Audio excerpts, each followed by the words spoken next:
Hello दोस्तों, स्वागत है आपका फिर से एक नए वीडियो में। मैं CSY शोध करता हूँ आपके अपनी YouTube channel study with CSY में। दोस्तों, जैसा कि हम SSC GD भर्ती 2025 के लिए GS प्रैक्टिस सेट का रिवीजन कर रहे हैं, उसी क्रम में पिछले प्रैक्टिस सेट का रिवीजन बहुत ज़रूरी है। उसी क्रम में हमने 9 प्रैक्टिस सेट का एक बार से दोबारा भी रिवीजन करवा दिया है। उसी क्रम में आज हमारे 10 और 11 प्रैक्टिस सेट का रिवीजन रहेगा। आप क्लास 1 तक बने रहिए।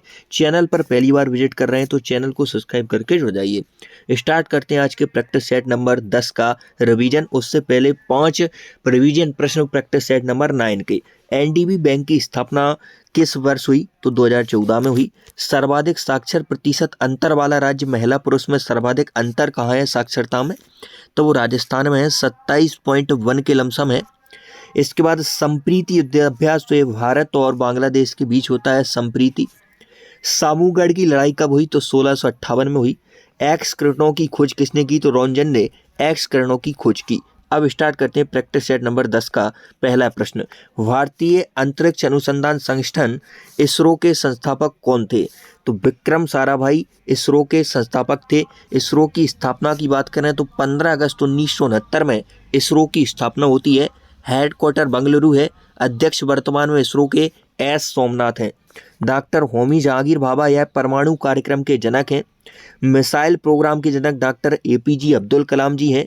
सतीश धवन अंतरिक्ष केंद्र यह श्रीहरिकोटा आंध्र प्रदेश में 1971 में बनाया गया। DRDO की स्थापना 1958 में और इसका मुख्यालय कहाँ पर है? नई दिल्ली में है।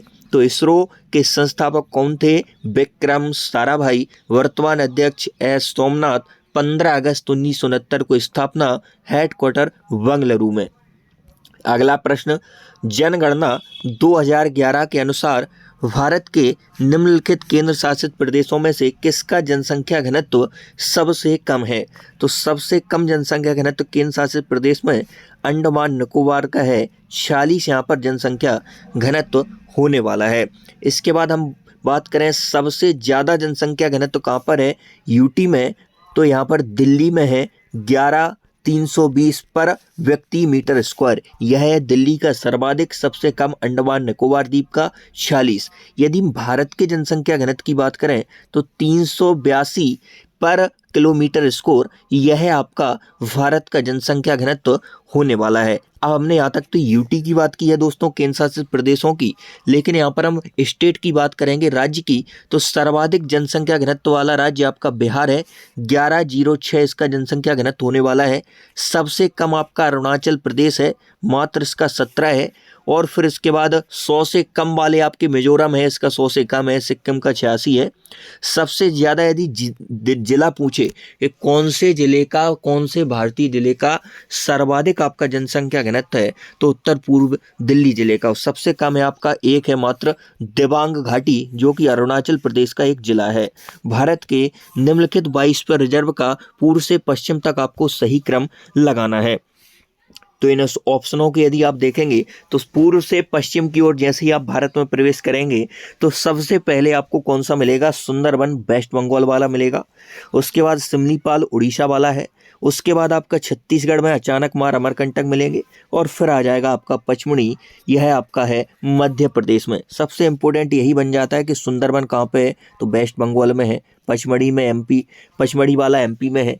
अचानकमार अमरकंटक ये छत्तीसगढ़ में है। सिमलीपाल आपका उड़ीसा में होने वाला है। उसके बाद एक मैप प्रोग्राम शुरू हो गया था। मैप प्रोग्राम तो यह 1971 में शुरू हुआ था। और टोटल अभी 22 पर रिजर्व कितने हैं भारत में? 17 है। इसमें मैप प्रोग्राम में यह आपका 12वां बना है, पन्ना को 12वां मैप प्रोग्राम में शामिल किया गया है। इसके बाद अगला आ जाएगा, निम्नलिखित में से किसने द वाइट टाइगर पुस्तक लिखी है? तो अरविंद अडगा की बुक है the white tiger. Selection day भी बुक आपकी अरविंद अडगा की है। ब्रेकिंग इंडिया यह आपकी राजीव मल्होत्रा की है। इसके बाद the God of small things, मामूली चीज़ों का देवता, इसका हिंदी में मीन्स है, अरुंधति रॉय की है। इसके लिए इन्हें बुकर अवार्ड मिलता है, 1997 में मिलता है दोस्तों अरुंधति रॉय को। द डस्ट क्यून यह आपकी किसकी है? द डस्ट क्यून यह आपकी चित्रा दिवाकरनी की है। घटम शब्द कर्नाटक संगीत में प्रायः उपयोग किए जाने वाले किस तालवाद्य से संबंधित है? तो यह मटका से संबंधित, पॉट से संबंधित है, घटम शब्द। इसके बाद गिटार की बात करें, गिटार से इंपोर्टेंट नाम तो बैजू, धर्मजन, ब्रजभूषण, कावड़ा, यह गिटार से संबंधित है। मंजीरा कंजीरा की बात करें तो जी हरिशंकर, स्वामी सलवा गणेश का आपको याद रखना है कंजीरा में। इसके बाद सैक्सोफोन में कादरी गोपाल नाथ का आप याद रख लेना नाम। यहाँ पर घटम में नाम करेंगे तो टी.एच. विनायक राम का नाम बहुत इंपॉर्टेंट है, सुकन्या राम गोपाल, गिरधर उडुपा, यह आपके घटम से संबंधित हैं। तो क्वेश्चन पूछा था घटम शब्द कर्नाटक संगीत प्रदर्शन में प्रायः उपयोग की जाने वाले किस तालवाद्य से संबंधित है? मटका से संबंधित है। कथा शरत सागर खालिस्तान में रचित कहानियों का एक संग्रह है। तो कथा शरत सागर संस्कृत में रचित कहानियों का एक संग्रह है। कथा शरत सागर की रचना सोमदेव ने की थी। किसने की थी? सोमदेव ने। अब महत्वपूर्ण पुस्तकें जो आपकी एग्जाम की दृष्टि से अति महत्वपूर्ण होने वाली हैं, गीत गोविंद के रचनाकार जयदेव हैं, देवी चंद्रगुप्तम के विशाखा दत्त हैं, बुद्ध चरितम के अश्वघोष हैं, कुमार संभवम यह कालिदास के नाटक है, मृच्छकटिकम शूद्रक, अष्टाध्यायी पाणिनि की व्याकरण संबंधी बुक है, राज तरंगिणी कल्हड़ की है, जम्मू कश्मीर के राजाओं का चित्रण है, पृथ्वीराज रासो चंद्रवरदाई की, यह सबसे बड़ा महाकाव्य भी माना जाता है, कामसूत्र वात्सायन की है, पंचतंत्र विष्णु शर्मा की, और मालती माधव यह भवभूति की है। मालती माधव यह भवभूति की है। तो क्वेश्चन पूछा था करत कथा शरत सागर यह कौन सी भाषा में लिखा गया? संस्कृत में, सोमदेव के द्वारा। निम्नलिखित में से कौन सा अनुच्छेद संस्कृत में प्रयोग की जाने वाली भाषा से संबंधित है? तो अनुच्छेद 120 यह संसद में प्रयोग की जाने वाली भाषा से संबंधित है। अनुच्छेद 120। राजभाषा अधिनियम कब आया था? यह 1963 में आया था। राजभाषा आयोग का गठन 1955 में, बीजी खैर इसके पहले अध्यक्ष थे। संसदीय राजभाषा समिति 1976 में बनती है।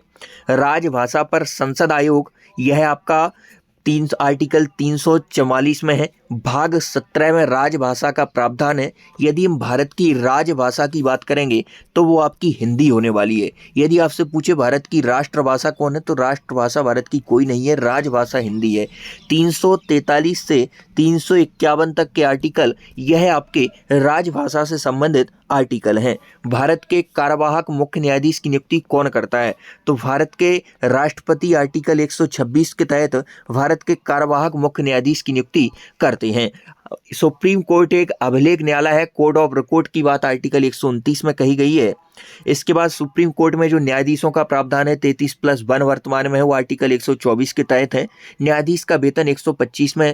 न्यायाधीश का वेतन आर्टिकल 125 में है। तदर्थ एडवोकेट जजेस यह 127 में वर्णित है। भारत के सर्वोच्च न्यायालय के मूल क्षेत्राधिकार को भारतीय संविधान के किस अनुच्छेद के तहत परिभाषित किया गया है? तो मूल क्षेत्राधिकार को 131 के तहत परिभाषित किया गया है। 1719 से 1748 तक शासन करने वाले मुगल बादशाह मोहम्मद शाह रंगीला का वास्तविक नाम क्या था? तो रोशन अख्तर इनका वास्तविक नाम था। 1719 से 1748 तक इन्होंने शासन किया था। जजिया को पूर्णतः खत्म, बिल्कुल समूल से नष्ट किसने किया था? वो मोहम्मद शाह रंगीला ने किया था। इसके समय में 4 स्वतंत्र राज्य बने थे। 1722 से 1726 के बीच में मथुरा का गठन मदन सिंह के द्वारा, बंगाल मुर्शिद कुली, अवध शहादत खां और हैदराबाद चिकलिज खां के द्वारा बनाया गया। नादिर शाह का आक्रमण 1739 में इसी के कार्यकाल में होता है। अगला क्वेश्चन, पानीपत के तीसरे युद्ध के दौरान मुगल सम्राट कौन था? दोस्तों क्वेश्चन को बहुत अच्छे तरीके से रीड करना है। यहाँ पर पूछ रहा है मुगल सम्राट उस वक्त कौन था, ये नहीं पूछ रहा है कि किसके बीच लड़ा गया था।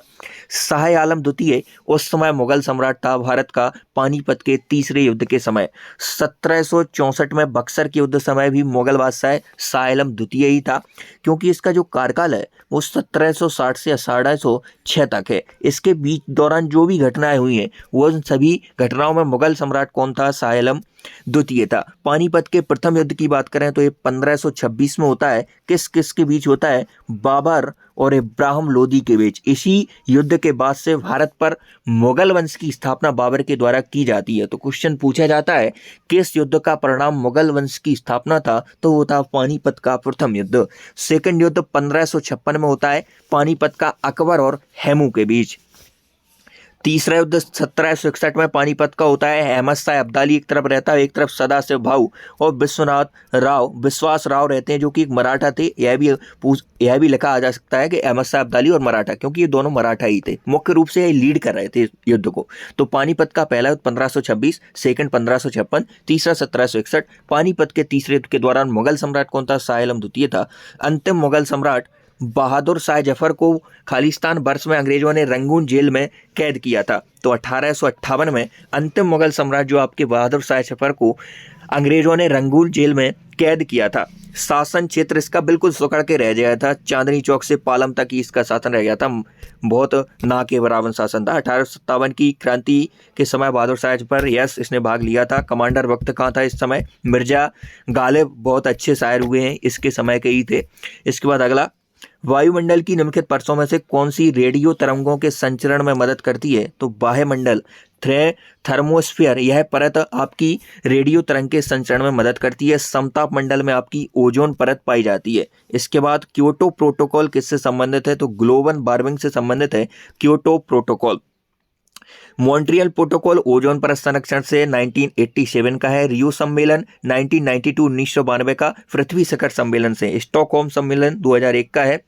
11 दिसंबर 1997, 16 फरवरी 2005 को यह लागू हुआ था। जब आया क्या होता है, यह प्रोटोकॉल आया था 11 दिसंबर 1997, लागू हुआ 16 फरवरी 2005 को। और जापान में एक स्थल है क्योटो, उसके नाम पर इसका नाम क्योटो प्रोटो रखा गया है। तारों का टिमटिमाना किसके कारण है? तो तारों के प्रकाश का वायुमंडलीय अपवर्तन, महत्वपूर्ण आप याद रखना, अपवर्तन कारण तारे टिमटिमाते हैं। तारों का रंग टेम्परेचर पर निर्भर करता है। गर्म तारे का रंग नीला या सफेद होता है, ठंडे तारे का नारंगी या लाल होता है।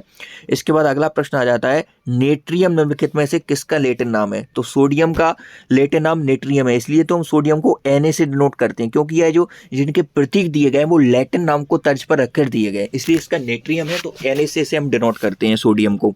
टिन का एसन स्टेनम इसका लैटिन नाम है। सीसा का पेबी प्लम्बम इसका लैटिन नाम है। टंगस्टन का डब्लू वोल्फ्राम इसका लैटिन नाम है। यह कई बार पूछा जाए, डब्लू किसका प्रतीक है? टंगस्टन का। लोहा Fe फेरम इसका लैटिन नाम। चांदी Ag, अर्जेंटम सोना, Au बैतमूड है सोना का, Au Aurum, copper Cu cuprum, सीसा Pv प्लम्बम, टिन एसन स्टेनम। स्तंभ 1 को स्तंभ 2 से आपको मिलान करना है दोस्तों। यहाँ पर आप देखेंगे नीले हरे शैवाल, नीले हरे शैवाल ये हैं साइनोबैक्टीरिया। इसके बाद लाल शैवाल रोडोफाइडा। इसके बाद बात करेंगे हरी शैवाल क्लेडोमाइडोमोनास।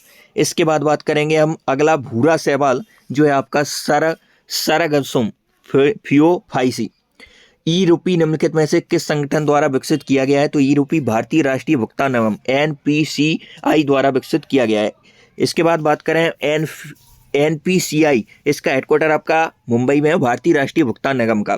2008 में यह स्थापित होता है, एक्ट 2007 का था। भीम UPI जो आप यूज करते हैं फोन पे वगैरह, भारत इंटरफेस मनी 30 दिसंबर 2016 में आता है। UPI का फुल फॉर्म पूछा है कई बार, यूनिफाइड पेमेंट इंटरफेस इसका फुल फॉर्म है। न्यूनतम समर्थन मूल्य MSP बोलते हैं इसे शॉर्ट फॉर्म में। मिनिमम सपोर्ट प्राइस निम्नलिखित में से किस संस्थान द्वारा अनुशंसित है? मतलब किसके द्वारा लाया? कृषि लागत और मूल आयोग CAPF के द्वारा, CACF के द्वारा लाया जाता है।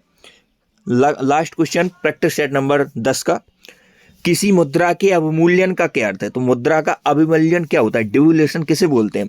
प्रमुख अंतर्राष्ट्रीय व्यापारिक मुद्राओं की तुलना में किसी मुद्रा के मूल्य में कमी को बोलते हैं हम क्या? अवमूल्यन। तो यहाँ तक हमने प्रैक्टिस सेट 10 को बहुत अच्छे तरीके से रिवीजन किया है। आप क्लास को बार बार देखेंगे, आपको पूरी चीजें एकदम से रिकॉल हो जाएंगी। अब हम बढ़ रहे हैं प्रैक्टिस सेट नंबर 11 की ओर। सबसे पहले 5 रिवीजन प्रश्न जो कि प्रैक्टिस सेट 10 के रहने वाले हैं। भारत का दूसरा न्यूनतम घनत्व वाला राज्य मिजोरम है, जो कि 52 के साथ आपका दूसरा न्यूनतम घनत्व वाला होने वाला है। सिलेक्शन डे किसकी पुस्तक है? तो अरविंद अडगा की है। कादरी गोपालनाथ का संबंध सैक्सोफोन से है। राजभाषा अधिनियम 1963 में आया। इसके बाद वोल्फ्राम किसका लैटिन नाम है? तो यह टंगस्टन का है, जिसे हम W से डिनोट करते हैं। इसके बाद स्टार्ट करते हैं प्रैक्टिस सेट नंबर 11 का पहला प्रश्न। आप क्लास 1 तक बने रहिए। चैनल पर पहली बार विजिट कर रहे हैं तो चैनल को जरूर सब्सक्राइब करके जुड़ जाइए। निम्नलिखित में से किसका संबंध संगीत वाद्ययंत्र सारंगी से नहीं है? आपको क्वेश्चन रीडिंग पावर पर बहुत फोकस करना है।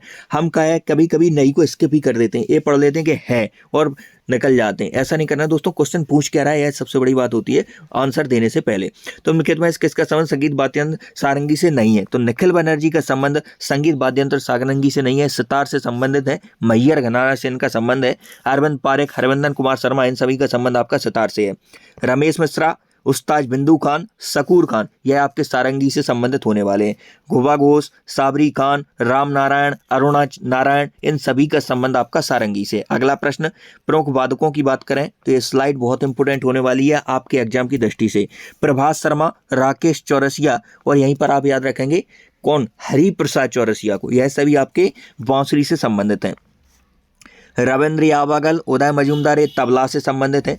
बागेश्वरी कमर, यह एकमात्र महिला शहनाई वादक है, इसलिए इनका नाम बहुत इंपॉर्टेंट हो जाता है, बागेश्वरी कमर। एन रमणी, ये भी शहनाई से संबंधित हैं। जयंती कुमारेश बीड़ा से हैं। विश्व मोहन भट्ट रुद्र बीड़ा से हैं। इन्हें 1994 में क्या मिला, ग्रेमी अवार्ड मिला।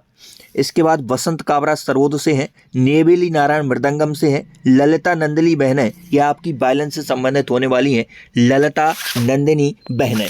इसके बाद पार्थोराम चौधरी, यह संतूर से संबंधित होने वाले हैं। अगला प्रश्न, भारतीय खान ब्यूरो का मुख्यालय निम्नलिखित में से कहाँ स्थित है? तो भारतीय खान ब्यूरो का मुख्यालय आपका कहाँ होने वाला है? नागपुर में होने वाला है। वन अनुसंधान पेट्रोलियम वाला आपका देहरादून में है। अगला प्रश्न, कार्तिकेयन मुरली का संबंध, कार्तिकेयन मुरली का संबंध निम्नलिखित में से किस खेल से है? तो कार्तिकेयन मुरली का संबंध शतरंज से है। टेनिस से सुमित नागल का नाम। लक्ष्य सेन, शरद कमल, यह आपके बैडमिंटन से संबंधित होने वाले हैं। लक्ष्य सेन आपके बैडमिंटन से है, लेकिन शरद कमल आपके बैडमिंटन से नहीं है, यह आपके टेबल टेनिस से संबंधित है। पिछले सेट में हमने बैडमिंटन जल्दी से पढ़ दिया था, बहुत सारे स्टूडेंट कमेंट कर रहे थे कि इसका भैया ये हो जाएगा, तो शरद कमल का बिल्कुल सही आप बता रहे हैं। गलती हो जाती, ह्यूमन बीइंग से ही गलती स्वाभाविक है, पशुओं से गलती थोड़ी होगी, हमसे ही होगी। शरद कमल टेबल टेनिस से संबंधित है, उस गलती को सुधारा गया। स्वप्निल कुसाले शूटिंग से संबंधित है। सुषमा पटेल क्रिकेट से संबंधित है, ब्लाइंड टीम की कैप्टन है। नवदीप सिंह, जिन्होंने पैरालंपिक जेवलिन थ्रो में गोल्ड जीता है। श्री हरि नटरायण तैराकी से संबंधित है। मानिका बत्रा टेबल टेनिस का बड़ा नाम है। अंजुम मौदगिल शूटिंग से। तुलका मान जूडो से संबंधित हैं। इसके बाद अमित रोहिदास हॉकी से। नीतेश रेड्डी क्रिकेट से। निम्नलिखित में से किस टीम ने ISL इंडियन सुपर लीग का पहला संस्करण जीता था? तो एटलेटिको डी कोलकाता ने पहला इसका संस्करण जीता था। ISL इंडियन सुपर लीग या फुटबॉल से संबंधित 2013 में अस्तित्व में आती है। हॉकी इंडिया लीग की स्थापना 2013 में। प्रो कबड्डी लीग 2014 में आती है। इसके बाद अगला आ जाता है एलन बॉर्डर मेडल का संबंध निम्नलिखित में से किस खेल से है? यह क्वेश्चन SSC GD 2024 वाले एग्जाम में पूछा गया है। क्रिकेट से संबंधित है एलन बॉर्डर मेडल। 2024 में जो एलन बॉर्डर मेडल है, यह एक क्रिकेट से संबंधित ऑस्ट्रेलिया का क्रिकेट अवार्ड है। एलन बॉर्डर मेडल है 2024 वाला आपका मिचेल मार्श को मिला है। इसकी शुरुआत सन 2000 में हुई थी। इसके बाद बात करें हम ICC पहली बार प्लेयर ऑफ द ईयर जो अवार्ड मिलता है वह ICC का पहली बार राहुल द्रविड़ को मिला था, 2004 में मिला था। इसके बाद बॉर्डर गावस्कर ट्रॉफी होती है जो टेस्ट सीरीज है। इसके बाद इंग्लैंड और इंडिया और ऑस्ट्रेलिया के बीच होती है बॉर्डर गावस्कर ट्रॉफी, 1996 में यह शुरू हुई थी। निम्नलिखित में से कौन सा उत्सव गुजरात का उत्सव नहीं है दोस्तों? तो कच्छ उत्सव गुजरात का है। पैरालाइनिंग महोत्सव गुजरात का है। उत्तरायण पतंग महोत्सव गुजरात का है। लेकिन सनबर्न यह गुजरात का नहीं, गोवा का है। चिक्कल कालो गोवा, सिगमो गोवा, थ्री किंग्स गोवा, वॉन्डरम गोवा, सावजाओ गोवा, ये सभी आपके गोवा के होने वाले हैं। इसके बाद भगवान महादेव, बोथामेटा और यहाँ पर सामजी मेला, यह सभी आपके गुजरात के हैं। तो इसमें पूछा था गुजरात का नहीं है, तो सनबर्न गोवा का है, गुजरात का नहीं है। अगला आ जाएगा सार्वजनिक संपत्ति के रक्षक के रूप में किसे जाना जाता है? नियंत्रक एवं महालेखा परीक्षक, कंप्ट्रोलर एंड ऑडिटर जनरल को सार्वजनिक संपत्ति के रक्षक के रूप में जाना जाता है। कंप्यूटर ऑडिटर जनरल की यदि हम बात करें, जो नियंत्रक एवं महालेखा परीक्षक हैं, इनका आर्टिकल कौन से में प्रावधान है? तो 148 में इनका प्रावधान है। किसका? नियंत्रक एवं महालेखा परीक्षक का। इनकी कार्य शक्तियों का वर्णन 149 में, 151 में रिपोर्ट देते हैं प्रेसिडेंट को। 1858 के एक्ट से स्थापना होती है इस पद की, नियंत्रक एवं महालेखा परीक्षक की। इसके बाद अगला आ जाएगा निम्नलिखित में से कौन सी संसदीय समिति भारत सरकार के विनियोग और वित्त खातों की जांच करती है और भारत के नियंत्रक महालेखा परीक्षक को रिपोर्ट देती है? तो वो है आपका लोक लेखा समिति, 1921 में बनती है। 1 वर्ष के लिए इसका गठन किया जाता है। इसके बाद अगला आ जाएगा राज्यपाल की नियुक्ति कौन करता है, तो भारत के राष्ट्रपति प्रेसिडेंट साहब राज्यपाल की नियुक्ति करते हैं। क्षमादान की शक्ति कौन से आर्टिकल में है, तो 161 में है और संबोधन आर्टिकल 176 में है। क्षमादान की शक्ति 161 में किसकी है दोस्तों, राज्यपाल की है। राज्यपाल की, यहाँ पर कंफ्यूजन होना है 1 2 3 में। 123 में आपकी राष्ट्रपति की है और 161 में क्षमादान की शक्ति। 123 में तो क्या है 1 2 3 में अध्यादेश है राष्ट्रपति का। राष्ट्रपति की क्षमादान की शक्ति आर्टिकल 72 में है। और यदि पूछे राज्यपाल की कहाँ है तो 161 में। राज्यपाल का संबोधन 176 में। राज्यपाल का पद कई बार पूछा है कौन से आर्टिकल में, 153 में। एक राज्य का राज्यपाल एक से अधिक राज्यों का हो सकता है। 7वां संविधान संशोधन 1956 के द्वारा इसका प्रावधान किया गया कि एक ही राज्यपाल एक से अधिक राज्यों का भी हो सकता है। इसके बाद राज्यपाल का जो कार्यालय है वो कनाडियन मॉडल पर आधारित है। राज्यपाल का अध्यादेश यदि पूछें तो वो 213 में है। 213 में राज्यपाल का है और राष्ट्रपति का 1 2 3 123 में है। अब प्रमुख राज्यपाल जो अभी नियुक्त हुए हैं उनकी बात करें तो अजय कुमार भल्ला ये मणिपुर के हैं। आरिफ मोहम्मद खान बिहार के हैं। राजेंद्र विश्वनाथ केरल के हैं। बी बब्रू कम्मनपति याद रख लेना आप, रूबर्ट कम्मनपति। बी एच बाबू कम्मनपति उड़ीसा के। जनरल VK सिंह मिजोरम के। अगले प्रश्न की ओर यदि हम बात करेंगे तो 10 number question 11 number practice set का, खालिस्तान वर्ष में ईस्ट इंडिया कंपनी ने इंग्लैंड के शासक महारानी एलिजाबेथ प्रथम से एक चार्टर प्राप्त किया जिससे उसे पूर्व के साथ व्यापार करने का एकाधिकार मिल गया, तो सन 1600 में किया था। 1600 में भारत में कौन मुगल सम्राट था, तो अकबर था। 1773 ईस्वी के रेगुलेटिंग एक्ट के तहत सर्वप्रथम किस शहर में सर्वोच्च न्यायालय की स्थापना हुई, तो कलकत्ता में सर्वोच्च न्यायालय की सर्वप्रथम स्थापना होती है। एक्ट है 1773 का, स्थापना होती है 1774 में, 22 अक्टूबर 1774 में। मुख्य न्यायाधीश के पहले एलिजा एम्पे बनाए जाते हैं। एलिजा एम्पे इसके मुख्य न्यायाधीश पहले बनाए जाते हैं। 1757 में प्लासी का युद्ध किसने जीता था, तो ब्रिटिश इंडिया कंपनी ने 1757 में प्लासी का युद्ध जीता था। नवाब सिराजुद्दौला वैसे इस युद्ध को जीत ही रहा था लेकिन इसका सेनापति गद्दार निकला था मीर जाफर, इसलिए मीर जाफर को क्लाइव का गीदड़ कहा जाता है। अगला है किस देश को 1000 झीलों की भूमि के नाम से जाना जाता है, तो फिनलैंड को 1000 झीलों की भूमि के नाम से जाना जाता है। आधी रात्रि के सूर्य का देश नॉर्वे है। अब प्रमुख देशों के उपनाम, उगते सूर्य का देश आपका जापान, नील नदी का वरदान मिस्र है, मिस्र की राजधानी क्या है, काहिरा है। लैंड ऑफ थंडरबोल्ट भूटान है। बॉल ऑफ स्वर यह क्यूबा है। यूरोप का कॉकपिट यह बेल्जियम है। यूरोप की लाल टोकरी यूक्रेन, भारत का अश्रुबिंदु श्रीलंका, दो नदियों के बीच की भूमि इराक है। द गोल्डन स्पैरो हमारा प्यारा भारत है। अवसरों की भूमि USA, साम्राज्यों का कब्रिस्तान अफगानिस्तान, भूमध्य सागर का पन्ना या इंडोनेशिया हो जाएगा। भूतल और समुद्र के बीच की सीमा रेखा क्या कहलाती है, भूतल और समुद्र के बीच की सीमा रेखा को क्या कहते हैं, समुद्र तट कहते हैं। निम्नलिखित में से कौन सी पहाड़ियाँ और उनका क्षेत्र सही सुमेलित है, तो यहाँ पर देखेंगे आप जावरी पहाड़ियाँ है पूर्वी घाट में, बाकी आपकी यह सही सुमेलित नहीं है। यहाँ पर बात करेंगे हम और अन्य पहाड़ियों की, तो महादेव पहाड़ी आपकी कहाँ पर है, मध्य प्रदेश में है। माइकल की छत्तीसगढ़ में, राजमहल की झारखंड में है, राजपीपला गुजरात में है, डाफला अरुणाचल प्रदेश में है, बाबा उदन की पहाड़ी कर्नाटक में है। भारत में आर्थिक सुधार उपायों को औपचारिक रूप से कब आरंभ किया गया था, तो ये जुलाई 1991 में प्रारंभ किया गया था। असफल प्रयास यह आर्थिक सुधारों में 1966 और 1980 में किए गए थे। इसके बाद अगला आ जाएगा मुद्रास्फीति का क्या कारण है, तो मुद्रा आपूर्ति में वृद्धि यह आपका मुद्रास्फीति में का कारण है। इससे पहले हमने पढ़ा था अपस्फीति, तो मुद्रा आपूर्ति में कमी को हम अपस्फीति बोलते हैं। ध्वनि की प्रबलता किस इकाई में मापी जाती है, तो डेसिबल में ध्वनि की प्रबलता मापी जाती है। थोड़ा सा हम स्पीड खींच के चलेंगे इसमें, क्योंकि इससे पहले हमने बहुत शानदार इसका जो रिवीजन है प्रैक्टिस सेट का पूरे यूट्यूब पर कहीं नहीं मिलेगा, ऐसा करवा रखा है, प्लेलिस्ट में जाकर आप देख सकते हैं। डेसिबल ध्वनि की प्रबलता की इकाई है। इसके बाद आ जाएगा निम्नलिखित में से कौन सी गैस अक्रिय गैस है, तो ऑर्गन गैस इसमें से आपकी अक्रिय गैस हो जाएगी। तो समूह 18 की गैसें हैं वह आपकी कैसी है, आपकी अक्रिय गैस है। समूह 17 को हेलोजन गैस कहते हैं। समूह 16 का नाम क्या है, कैल्कोजन है। यहाँ पर हीलियम हो गया, नियोन हो गया, आर्गन, क्रिप्टॉन, जेनोन, आपकी सभी कैसी हैं, आपकी ये अक्रिय गैसें हैं। इनकी संयुक्ता शून्य होती है, इसलिए हम शून्य समूह की गैसें भी कहते हैं। माइटोकॉन्ड्रिया की खोज किस वर्ष में और किसके द्वारा की गई थी, तो 1857 में कॉली करके द्वारा माइटोकॉन्ड्रिया की खोज की जाती है। ऊर्जा कोशिका का ऊर्जा ग्रह माइटोकॉन्ड्रिया कहलाता है। कोशिका का बिजली ग्रह, ऊर्जा ग्रह, कुछ भी बोलो, माइटोकॉन्ड्रिया होगा। कोशिका की आत्महत्या की थैली लाइसोसोम, प्रोटीन की फैक्ट्री, प्रोटीन का संश्लेषण राइबोसोम के द्वारा होता है। तो आज की वीडियो तक मिलते हैं नेक्स्ट वीडियो, तब तक के लिए जय हिंद। दो सेट को बड़े अच्छे तरीके से रिवीजन किया है, क्लास को बार बार लें क्योंकि रिवीजन ही यहाँ पर जीएस को आपको पकड़ जो जीएस पर आपकी बनेगी वो रिवीजन से ही बनेगी। तो जय हिंद। आज की वीडियो तक मिलते हैं नेक्स्ट वीडियो, तब तक के लिए जय हिंद। चैनल को जरूर जरूर जरूर जरूर सब्सक्राइब करके जुड़ जाइए।